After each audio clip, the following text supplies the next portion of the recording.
ये दुर्भाग्यपूर्ण घटना है।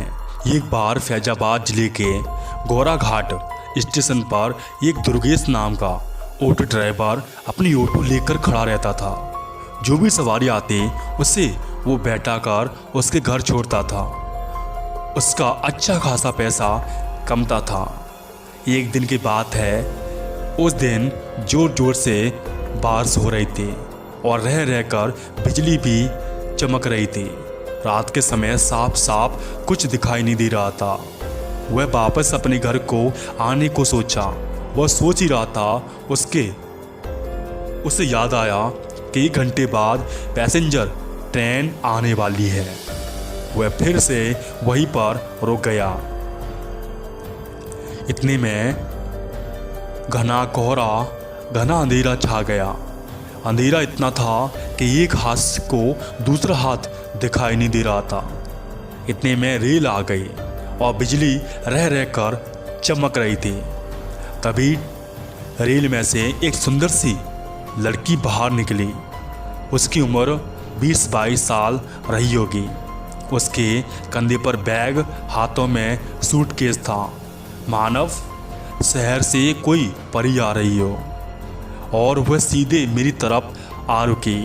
अब बोली, मुझे रामपुर जाना है, क्या आप मुझे वहाँ तक छोड़ दोगे? मैंने बोला, मैम साहब, अगर आप अभी चलोगे तो 700 रुपये लूँगा, और अगर तुम्हें सुबह जाना हो तो मैं आपसे 200 रुपये लूँगा। लड़की ने बोला, आप 700 रुपये ले लेना, लेकिन मुझे अभी ही मेरे घर पहुँचा दो। मैंने बोला, ठीक है, पहले 700 रुपये निकालो, फिर ले चलूँगा।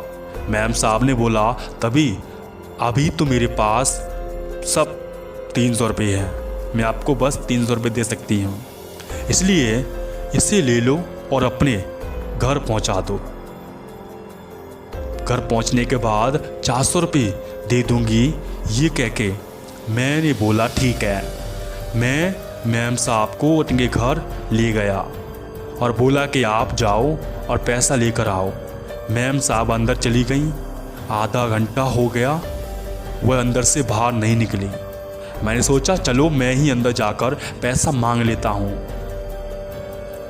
रात के करीब 3 बज चुके थे जब मैंने घर का दरवाजे पर दस्तक दिया। मैंने घंटी बजाई, गेट खटखटाया तो अंदर से एक माताजी अपनी आंखों को मलते हुए दरवाज़ा खोला। बोला, आप कौन? इतनी रात क्यों आए हो और जोर जोर से आवाज़ क्यों मार रहे हो? मैंने बोला, जो अभी थोड़ी देर पहले मैम साहब आई थी, उन्होंने मेरा पूरा किराया नहीं दिया था, इसलिए मैं अंदर आया हूँ। माताजी ने बोला, ठीक है, यहाँ पर तो केवल मैं और मेरे पति रहते हैं, यहाँ पर तो कोई मैम साहब नहीं रहते। कुछ वर्ष पहले यहाँ पर मेरी बेटी रहती थी, जो अब नहीं है। मैंने पूछा, क्यों माताजी, अब वो कहाँ गई है? अब वो तुम्हारी बेटी कहाँ पर रहती हैं? बात करते करते सुबह हो गई। अचानक मेरी नज़र दीवार पर पड़ी। तभी मैंने देखा कि मैम साहब की फ़ोटो दीवार पर लगी हुई थी। तब मैंने बोला कि माताजी, यही मैम साहब थी जिनको मैंने लेकर आया था। माताजी रोते रोते बोली, बेटा, ये कैसे हो सकता है, क्योंकि ये तो 5 साल पहले रेल के नीचे आकर मर गई, उसकी मृत्यु हो गई थी। तब तो मेरे होश उड़ गए और हाथ पैर ठंडे पड़ गए। मैंने बोला, मैं जाता हूँ, मुझे कोई पैसा नहीं चाहिए, और मैं ज़ोर से दौड़ा और ऑटो रिक्शा तक आ गया। ऑटो में बैठकर ऑटो को ज़ोर ज़ोर से भगाने लगा।